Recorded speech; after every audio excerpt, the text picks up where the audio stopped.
Hi, welcome to another episode of 3GUYS1MIC without Jeremiah. I'm joined by my co-host, Aaron. And it is currently May 22nd, and the playoffs start today in about an hour and a half or so.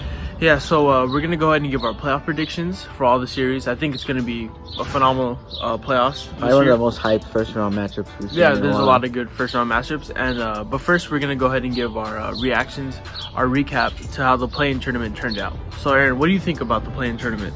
I like the idea. I've obviously been a fan of it since last year. I thought it was pretty good. But last year, we only got one game. It was the Blazers Grizzlies, and that was a battle for... that was probably one of the best games in the bubble, in my opinion. And it was necessary.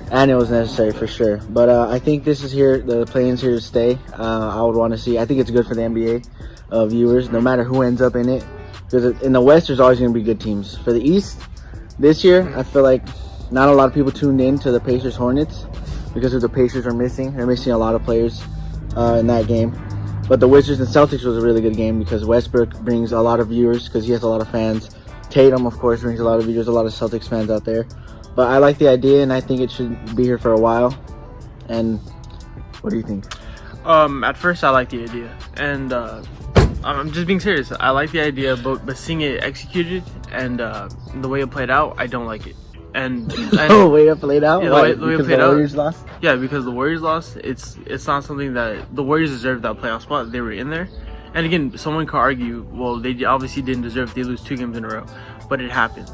And I honestly just think that when you have mostly the bottom of the barrel teams that are in the playoffs, like they're not the worst teams in the NBA, but they're not the best either. Yeah. You're gonna have some blowouts. You're gonna have some games where teams look lackadaisical. You know, they don't look like themselves. It's gonna be some games where they're boring, and that's what you get when you get teams that aren't really at the top. And just watching it.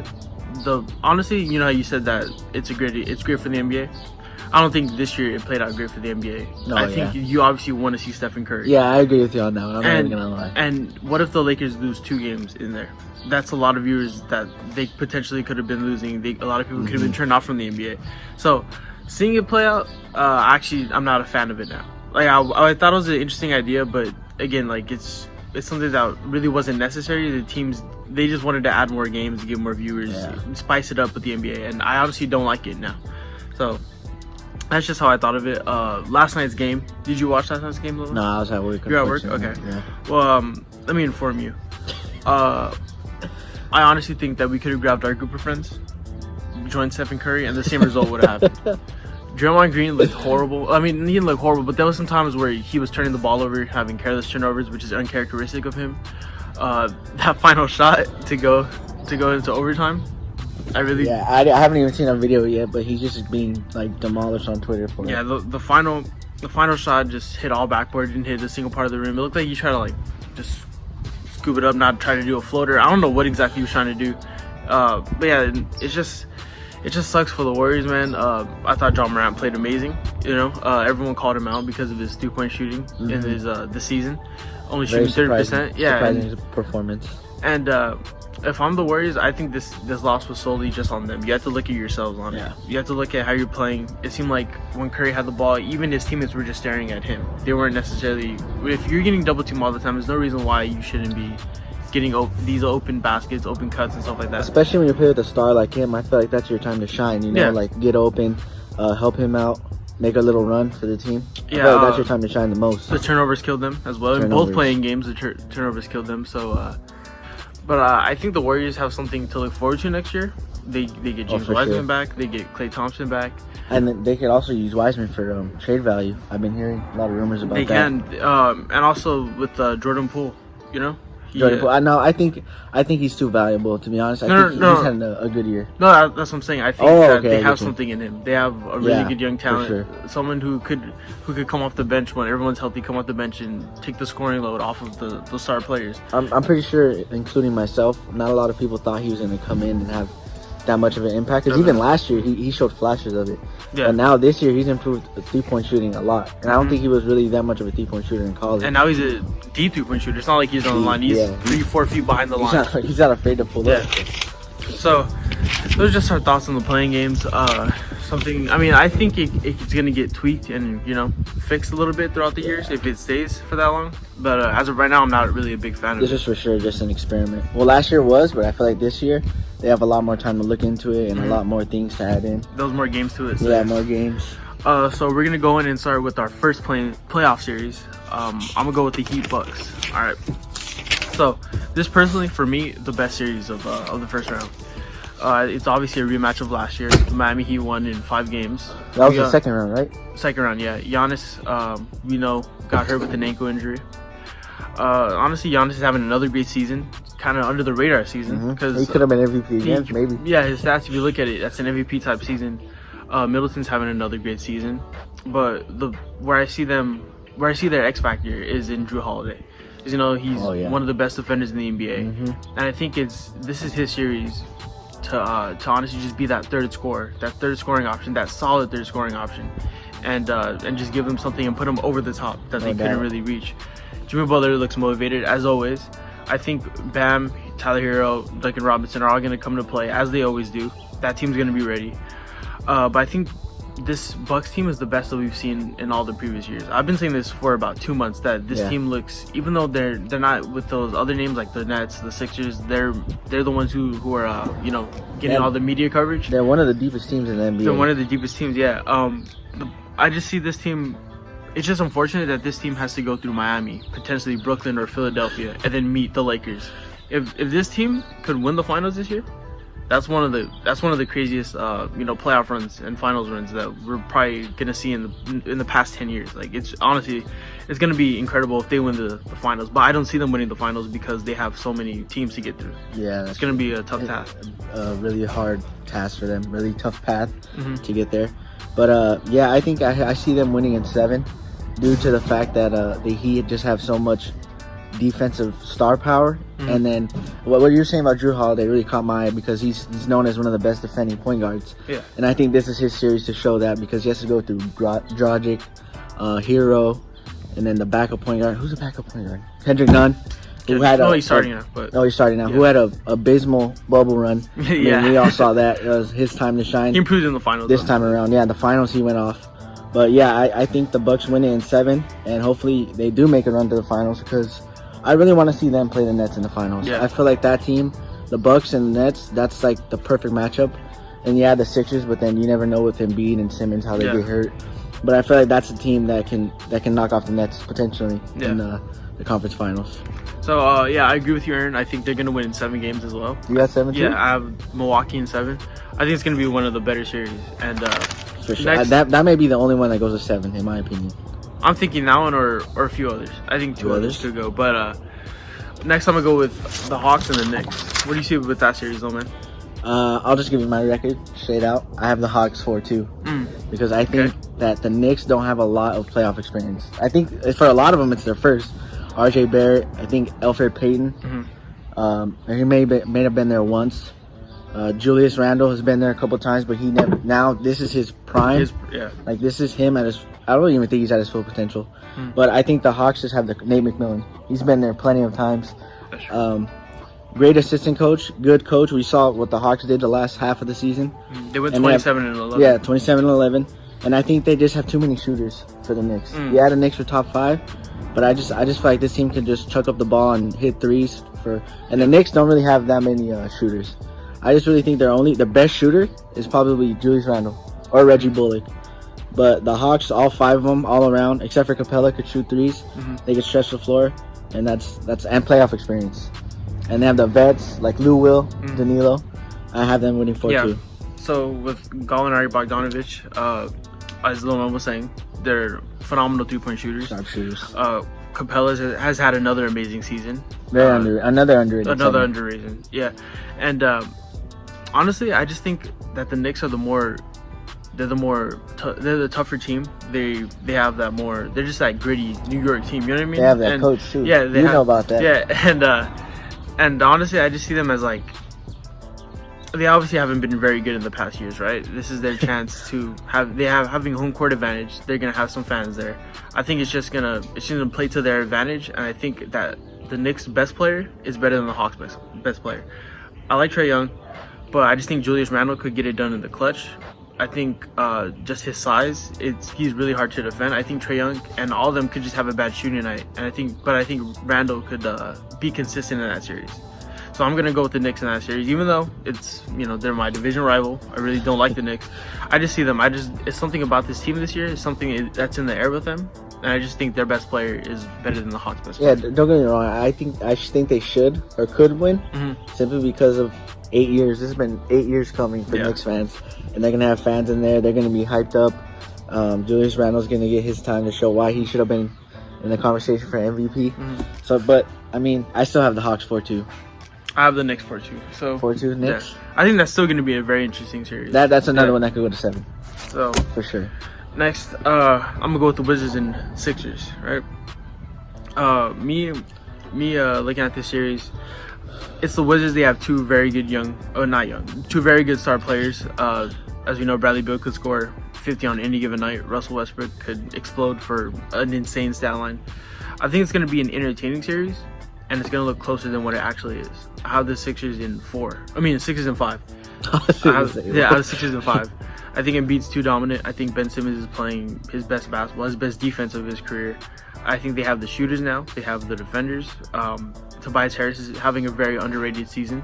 I know he had a lackluster playoff performance last year in the bubble, but I still think that he's a really good, solid third option. I think he's going to be a difference maker in this.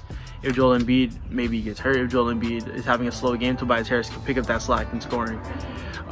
So I don't really see it where the Wizards could win without maybe an injury, or just something just goes completely wrong for the Sixers. I think they have also the better coach, Doc Rivers. So I think this is gonna be a very entertaining series. Just it's not gonna be a close one. As long as they don't make it to 7, the Sixers should win the series. I agree with that one. Yeah, you don't want to see Beal and you don't want to see Doc Rivers in another Game 7. Oh God. So yeah, but I think I take the Sixers 4-1 because if you look at the matchups, you got Ben Simmons who's 6'10", guarding Westbrook, right? Yeah. Danny Green who's 6'6", long wingspan, known as a great defender, guarding Beal. And then you have Joel Embiid. Who's gonna guard Joel Embiid? You have Daniel Gafford who's like 6'9", Robin Lopez who's 7 foot, but he's like really skinny. He just can't match up with Embiid. But yeah, I have him 4-1. I think I give the Wizards one game. I would give Beal and Russ go off. But other than that, I see Ben Simmons, who, my opinion, defensive player of the year, and Embiid. I just see them as unstoppable. I see them going in the second round for sure. Second round for sure. It's sounding for fun. Sure, yeah. Yeah. All right. Well, next I'm gonna go with the Clippers and Mavericks. It's unfortunate. You're just gonna bypass the last East one? Oh, I was gonna save it for later. Oh, okay.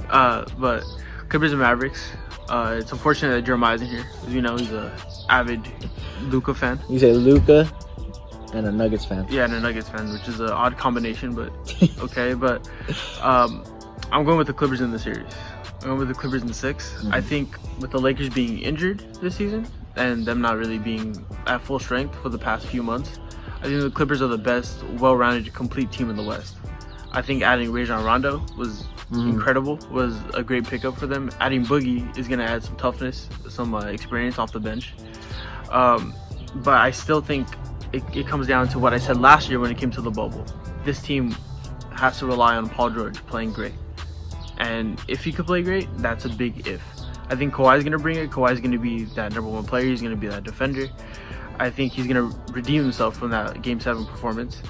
But it all relies on Paul George. Paul George has been talking all season how he's going to, redeem himself, how he's going to play better, how he's tuning out all the noise, this and that, yada, yada. MVP, that's Paul. Cool when you do it in December, January. But now it is time to do it, especially against a young kid like Luka, who is having another MVP type season.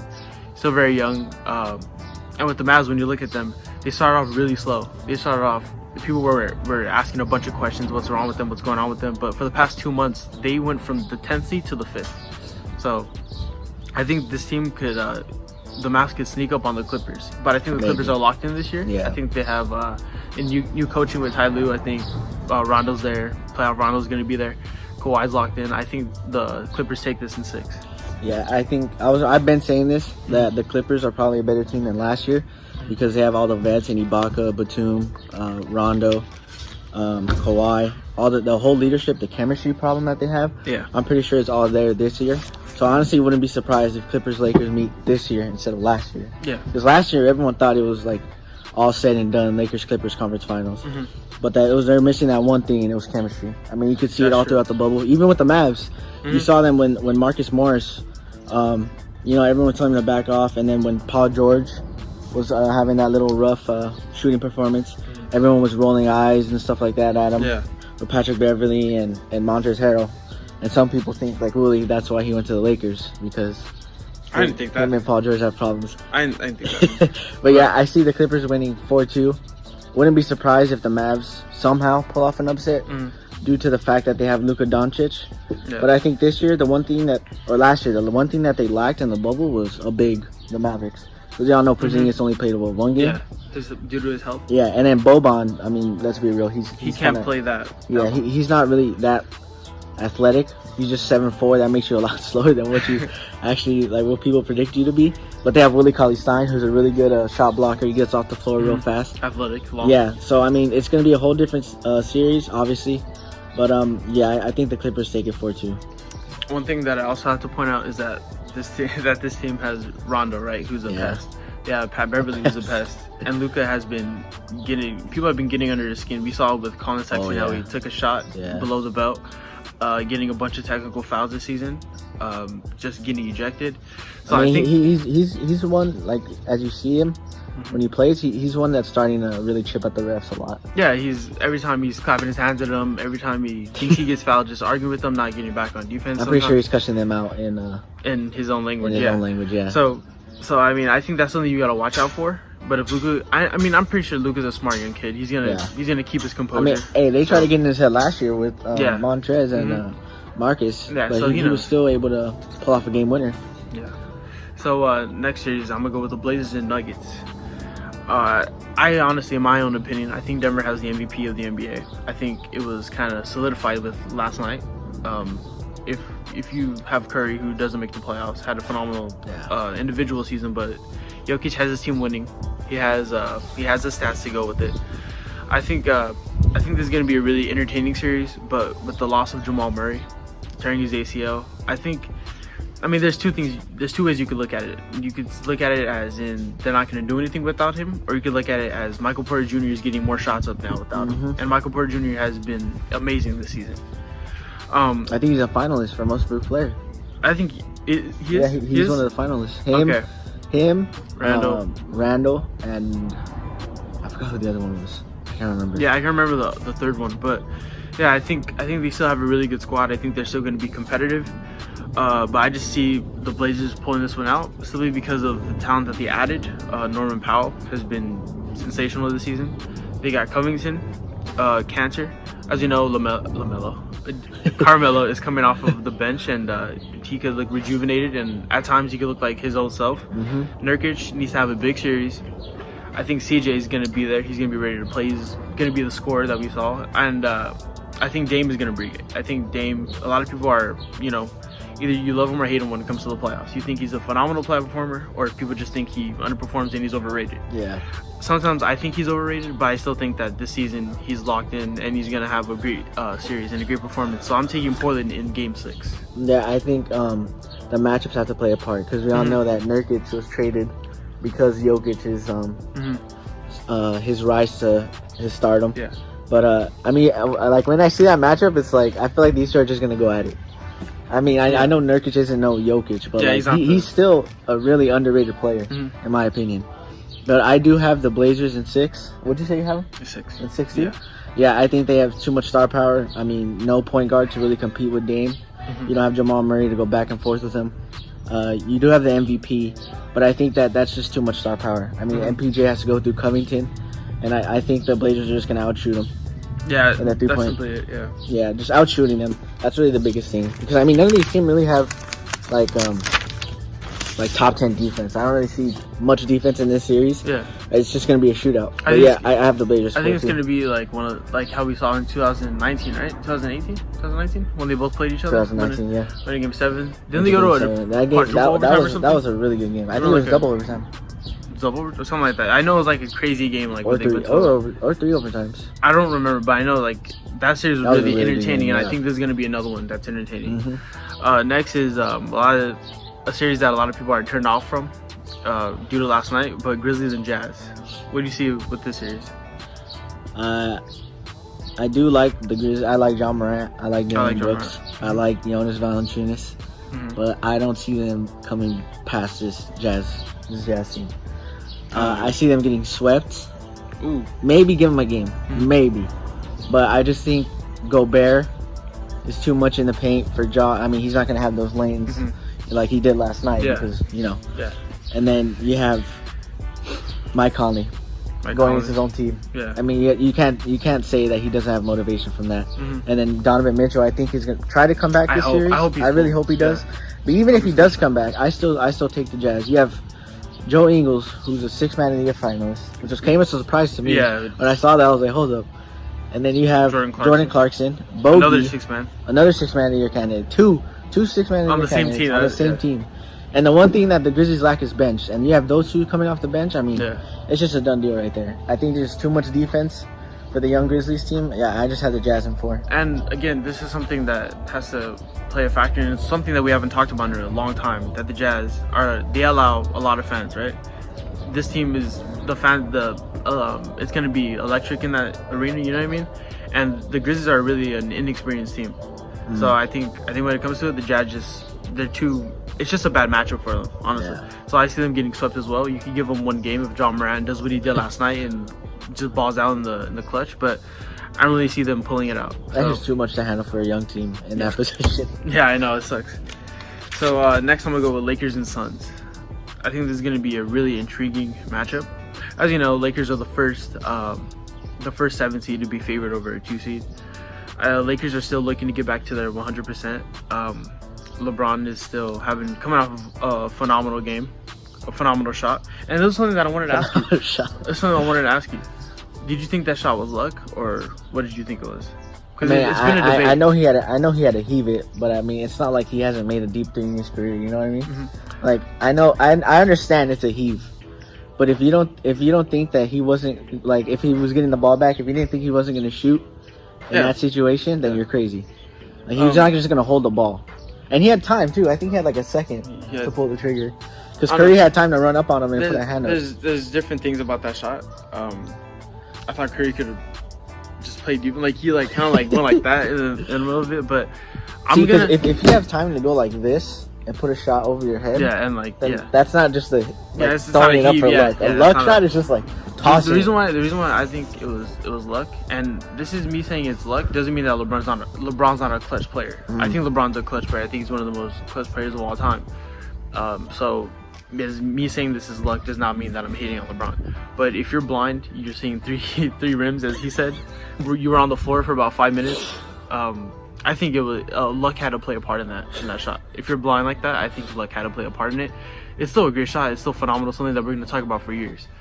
I think the Suns are too young.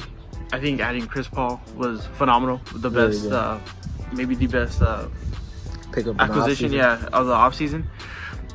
Devin Booker is a really great young player, great talent who's a scorer. I think they can make it really competitive. I think they could, but I just don't see anyone guarding Anthony Davis. As you saw 2-3 weeks ago when they played each other, no one had an answer. They didn't have an answer for Anthony Davis. I don't think really anyone in the West has an answer for Anthony Davis. So, seeing this, I think the Lakers pulled out in 6. I think the only chance. Have we missed the series? Like, have we gotten a series wrong from us? Like, do we all have the same thing? Same thing? I don't know.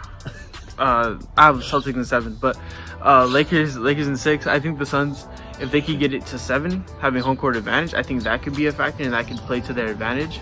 But I just don't really see it. I just don't really see them doing it like this. Yeah, it's unfortunate for them having a great season, but it's unfortunate that they have to play the Lakers. So I think you took the words right out of my mouth. I don't see anybody guarding Anthony Davis.